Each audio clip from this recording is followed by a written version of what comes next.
Dorothy with Scrapbooking, and I just wanted to show you the Cherish scrapbooking workshop.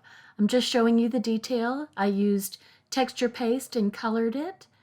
And here are the stickers and die cut cluster of flowers and leaves, and the sticker title, and the detail of it's actually 3 layers with the background and the circle and the wreath. And here's the additional detail on the right-hand page. So it's a wonderful life. So this is project, one of the projects from Cherish Scrapbooking Workshop. So it's a kit. So all of the things that you see come with, except for the texture paste. And that is absolutely not necessary. And this is the ink. It's not textured, it's just ink, but it looks like it's got a texture to it.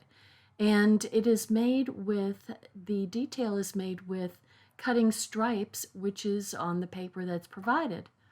The stickers are also part of the kit, and all of the die cuts are part of the kit.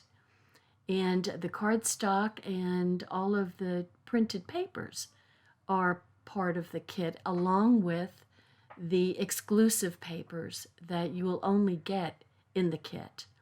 And this is project 1. Those were projects 2 and 3. This is the first project of Cherish, and I added texture paste to the big middle flower there, and there's details of, it adds depth to the flower, and those are all stickers on either side of that.